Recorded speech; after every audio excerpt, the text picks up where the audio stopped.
नेरंग अदब में खुश आमदीद। हज़रत ईसा अलैहिस्सलाम के दौर के बाद वाले ज़माने में एक शख्स पेशावर कातिल था। उसने पूरे 99 लोगों को कत्ल किया था। एक दिन उसे अपने जुर्म पर निदामत महसूस हुई। उसने इस घिनौने जुर्म से तौबा करने का फ़ैसला कर लिया, लेकिन उसके ज़हन में लगातार ये सवाल गर्दिश करता रहा कि क्या अल्लाह ताला उन लोगों को मौत के घाट उतारने वाले मेरे जैसे बदबख्त खूनी और कातिल की तौबा कबूल करेगा। उसने सोचा कि इस सवाल का जवाब हासिल करने के लिए मुझे किसी अक्लमंद और समझदार शख्स के पास जाना चाहिए, वरना मुझे किसी तरह भी सुकून हासिल ना होगा। किसी काबिल और दीनदार आलिम के लिए उसने अपने दोस्तों और इर्द गिर्द मौजूद अशखास से पता पूछा। एक शख्स एक आलिम दीन के तौर पर जाना पहचाना जाता था, ताहम उसकी शोहरत आलिम दीन से ज़्यादा आलिम, फाजिल, इबादत गुजार और बाएतमाद के तौर पर मशहूर थी। उस कातिल शख्स ने इस परहेजगार शख्स के पास जाने का फ़ैसला किया और उसके पास जाकर इस तरह मुखातिब हुआ, जनाब, मैंने 99 लोगों को कत्ल किया है, लेकिन अब मैं अपने इस गुनाह पर शर्मिंदा हूँ। मैं अपने इस गुनाह से तौबा करना चाहता हूँ। अगर मैं तौबा करूँ तो क्या अल्लाह ताला मुझ जैसे गुनाहगार की तौबा कबूल कर लेगा। दीनी मामलात पर दस्तरस ना रखने वाला ये शख्स गुनाहगार शख्स की शर्मिंदगी और निदामत के बावजूद उसे फ़ौरन ये जवाब देते हुए कहने लगा, भैया, पानी सर से गुजर चुका है। लातादाद इंसानों की जान लेने वाले को हक ताला कभी भी माफ़ नहीं करता। तुम्हारी तौबा किसी सूरत कबूल नहीं हो सकती। कातिल ये जवाब सुनकर आग बगोला हो गया।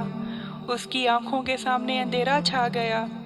उसने आओ देखा ना ताओ उस आदमी के सर को तन से जुदा कर दिया और इस तरह उस गुनाहगार शख्स के हाथों से 100 इंसान कत्ल हो गए। कुछ दिन गुजरने के बाद कातिल के दिल में निदामत ने उसको किसी और आलिम की तलाश पर मजबूर कर दिया। इस गुनाहगार ने अपने साथियों से पूछा, मुझे किसी और आलिम दीन के बारे में बताओ। इस मर्तबा उसके साथियों ने उसे एक हकीकी आलिम दीन के बारे में बताया। आलिम दीन इबादत गुजार और दीनी उमूर पर मुकम्मल दस्तरस रखता था। कातिल शख्स फौरन उस शख्स के घर की तरफ रवाना हुआ। उसने एक और परहेजगार आलिम दीन ने बड़ी गर्मजोशी से उसका इस्तकबाल किया। मुख्तसर तारीफ के बाद कातिल शख्स ने वही सवाल दोहराया।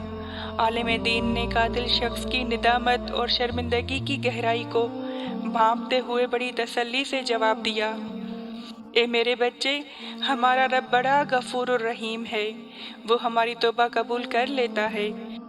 अगर तुमसे इससे भी बड़ा गुनाह सरजद हो तो अल्लाह ताला उसे भी माफ़ फरमा देता है, लेकिन इसके लिए दिल से मुखलिसाना तरीके से तौबा करना ज़रूरी है और आइंदा इस गुनाह को कभी भी ना करने का मुसम्मिम इरादा करना चाहिए। कातिल शख्स मुस्कुराया। उसे एक दिली सुकून हासिल हुआ।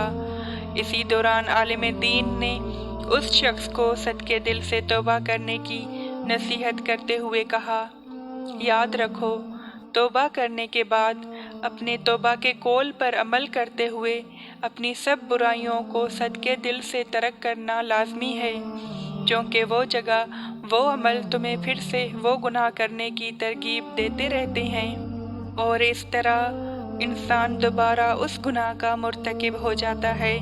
सबसे पहले इस बड़े और ख़तरनाक दिल को शैतान के शिकंजे से निजात दिलाना ज़रूरी है।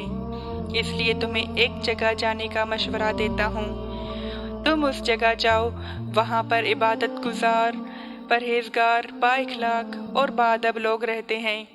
उनके साथ दोस्ताना ताल्लुकात कायम करो और फिर कभी भी गुनाह की दलदल में धकेलने वाली जगह की तरफ वापस ना जाना और ना ही गुनाहों पर आमादा करने वाले दोस्तों से मिलना। उस कातिल शख्स ने आलम दीन को नसीहत पर हरफ बा हरफ अमल करने का यकीन दिलाया اور اس کا شکریہ ادا کیا۔ قاتل شخص نے تمام ضروری اشیاء جمع کر کے عالم دین کے بتائے ہوئے شہر کا رخ کیا۔ اس کے دل میں رب کے حضور کی گئی توبہ کی خوشی موجود تھی۔ ابھی اس نے آدھا راستہ ہی طے کیا تھا کہ موت کے فرشتے نے اس کے دروازے پر دستک دی۔ موت ایسی چیز ہے جو کہ نہ مقام دیکھتی ہے نہ وقت۔ اس شخص نے اسی جگہ پر اپنی زندگی کی آخری سانس لی۔ اس اثنا میں اس شخص سے حساب کتاب لینے کے لیے نیکی اور بدی کے فرشتے اترے۔ نیکی کے فرشتے نے کہا، اس شخص نے اپنے سب گناہوں سے توبہ کر لی تھی، اس لیے ہم اسے لے کر جائیں گے۔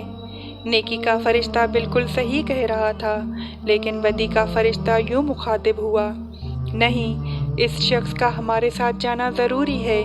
یہ تو صحیح ہے کہ اس نے توبہ کر لی تھی، لیکن ابھی تک نہ تو کوئی نیکی کا کام کیا اور نہ ہی اس نے توبہ کے لیے ضروری عوامل کو ابھی تک سر انجام دیا تھا۔ خیر، اب کیا ہوگا؟ کیونکہ دونوں فرشتے اس شخص کو اپنے ساتھ لے جانے کا دعویٰ کر رہے تھے، دونوں کے درمیان یہ بحث جاری تھی کہ اللہ تعالیٰ نے ایک اور فرشتے کو وہاں بھیجا۔ یہ فرشتہ ان دونوں کے درمیان ثالثی کے فرائض انجام دیتے ہوئے یوں مخاطب ہوا، میری بات سنو، اس قاتل شخص کی رہائش اور منزل سفر کے درمیان کے فاصلے کو پیمائش کرو۔ یہ شخص موت کی جگہ سے جس کے نزدیک ہوگا وہ شخص وہاں کا رہائشی سمجھا جائے گا۔ اگر یہ شخص گناہ کرنے کی جگہ سے نزدیک ہوگا تو بدی کا فرشتہ اسے اپنے ساتھ لے جانے کا حق رکھتا ہے۔ اگر یہ شخص اپنی اگلی منزل سے نزدیک ہوگا تو نیکی کا فرشتہ اس شخص کو ساتھ لے جانے کا حقدار ہوگا۔ دونوں فرشتوں نے اس مسافت کی پیمائش کی، چنانچہ قاتل شخص کو اپنی اگلی منزل سے زیادہ نزدیک ہونے کی وجہ سے نیکی کا فرشتہ اپنے ساتھ لے گیا۔ توبہ کرنے والے شخص کا اپنی ذات کو شکست دینا اندرونی تعمیر کے مترادف ہے۔ اس کا مطلب یہ ہے کہ بری سوچ اور رویے سے چھٹکارا حاصل کر کے دوبارہ سے نیکی کی طرف رجوع کرنے کے لیے ہر فرد کو اللہ کے بتائے ہوئے راستے پر چلنا چاہیے۔